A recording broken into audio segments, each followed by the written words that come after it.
ஃப்ரெண்ட்வுட்ஸ் வியூவர்ஸ்க்கு வணக்கம். இசை ஞானி, இசை புயல் இவங்களை தொடர்ந்து ஜிவி பிரகாஷ் செகண்ட் டைமாக நேஷ்னல் அவார்டு வாங்கியிருக்காங்க. இதை பற்றி இந்த வீடியோவில் பார்க்கலாம்.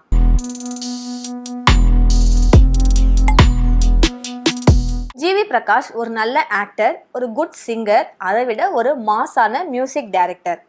அதோடு இல்லாமல் சமுதாயத்தில் ஏதாவது அவலங்கள் நடந்தாலும் அதை எதிர்த்து குரல் கொடுக்கிற ஒரு கிரேட் ஹியூமன் பீயிங். இவருடைய பள்ளி தோழியான சைந்தவியை காதலிச்சு 2013ஆம் ஆண்டு இவங்க 2 பேருக்குமே கோலாகலமா திருமணம் நடந்துச்சு. 2 பேர் வீட்லயுமே சம்மதிச்சு நல்லபடியாவே இந்த திருமணம் நடந்தது. இதுக்கப்புறம் 2020ல இவங்களுக்கு ஒரு அழகான பெண் குழந்தை பிறந்தது. அதுக்கப்புறம் இவங்க தன்னுடைய மன அமைதிக்காக நாங்க விவாகரத்து பண்றோம் அப்படின்னு சொல்லி ஒரு அறிக்கை வெளியிட்டாங்க. இதனால அவங்க ஃபேன்ஸ் ரொம்பவே மன வருத்தத்தோட இருந்தாங்க. ஒரு நல்ல பேர் இவங்க எதுக்கு டிவோர்ஸ் பண்ணிக்கிறாங்க அப்படின்னு. பொதுவா செலிபிரிட்டினாலே நிறைய ரூமர்ஸ் வரும். இது சகஜதான். இவங்களுக்கும் பயங்கரமா ரூமர்ஸ் வந்துச்சு.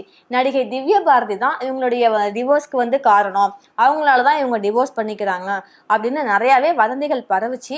ஆனா இவங்க 2 பேருமே இதுல அமைதி தான் காத்தாங்க, எதுவுமே சொல்லல. ஃபைனலா இதை முற்றுப்புள்ளி வைக்கிற மாதிரி ஜிவி பிரகாஷ் ஒரு மெசேஜ் சொன்னாங்க. என்னன்னா, நாங்க திருமண வாழ்க்கையில இருக்கிற கருத்து வேறுபாடுனாலதான் நாங்க பிரிகிறோம். திருமண வாழ்க்கையில நாங்க பிரிஞ்சாலும் நாங்க ஒரு நல்ல ஃப்ரெண்ட்ஸா தான் இந்த லைஃப்பை நாங்க கண்டினியூ பண்ணுவோம் அப்படின்ற மாதிரி சொல்லியிருந்தாங்க. சொன்னதோட மட்டும் இல்லாம நிறைய இடத்துல செஞ்சும் காட்டுனாங்க. லாஸ்ட் இயர் டிசம்பர் மந்த்ல மயக்கம் என்ன படத்துல வர்ற பிறை தேடும் இரவிலே இந்த சாங்கை சைந்தவி பாட, அதோடைய மேல் வெர்ஷனை ஜிவி பிரகாஷ் மியூசிக் போட்டுக்கிட்டே பாடினாங்க. இந்த வீடியோ பயங்கரமாவே வைரல் ஆனிச்சு.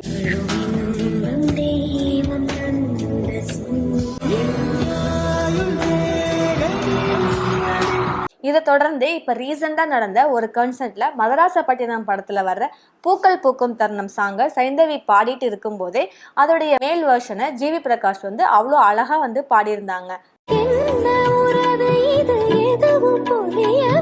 ஜிவி பிரகாஷ் அவங்களுடைய ஃபர்ஸ்ட் நேஷனல் அவார்டு சூரரை போற்று படத்துக்கு சிறந்த பின்னணி இசையமைப்பாளர் அப்படின்ற ஒரு கேட்டகரியில வாங்கியிருந்தாங்க.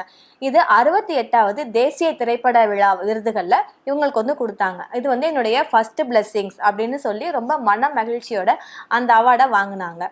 அப்போ அவங்களுக்கு டிவோர்ஸ் நடக்கல, 2 பேரும் கணவன் மனைவியா இருந்தாங்க. இப்ப 2வது நேஷனல் அவார்டு வாங்கும்போது 2 பேரும் பிரிஞ்சு விவாகரத்தாகி இருந்தாங்க. இந்த 2வது நேஷனல் அவார்டு 71வது தேசிய திரைப்பட விழா விருதுகள்ல வாத்தி திரைப்படத்தோட இசையமைப்பாளருக்கு ஜிவி பிரகாஷ்க்கு கொடுத்திருக்கிறாங்க. இதுக்கு ஜிவி பிரகாஷ் இதனுடைய செகண்ட் பிளெஸிங் அப்படின்னு சொல்லியிருக்காங்க. அதுக்கு சைந்தவியும் நீங்க இதுக்கும் மேல மேல வளரணும் அப்படின்னு சொல்லி அழகா ரிப்ளை கொடுத்திருந்தாங்க. பொதுவாகவே சினிஃபீல்டில் டைவர்ஸ் ஆனிச்சுன்னா இது உன் வழி இது ஏன் வழி அப்படின்னு சொல்லிட்டு போயிடுவாங்க. மேக்ஸிமம் மீட் பண்ணிக்கிறது இல்லை. அப்படியே மீட் பண்ணிக்கிட்டாலும் ஒரு நல்ல கான்வர்சேஷன் அது மாதிரி இருக்காது.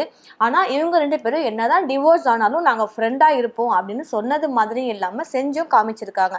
ஒரே காரில் ஒன்றா வந்தாங்க, ஒரே ஸ்டேஜில் பெர்ஃபார்ம் பண்ணுறாங்க. அவங்களுடைய பெர்ஃபார்மன்ஸ் ரொம்பவே மாஸாக ரொம்பவே சூப்பராக இருக்குது. இவங்களுடைய ரசிகருக்கெல்லாம் இது ரொம்பவே மகிழ்ச்சியாக இருக்குது. இவங்க 2 பேரும் ஒரே ஸ்டேஜில் பாடுறதும் அவங்களுக்குள்ள இருக்கிற காதலை பார்த்து ரசிகர்களும் அவங்க மேல நிறைய மதிப்பும் மரியாதையும் வச்சிருக்காங்க. இதை நீங்க எப்படி ஃபீல் பண்றீங்க அப்படின்றத இந்த வீடியோல கமெண்ட் பண்ணுங்க. தேங்க்யூ.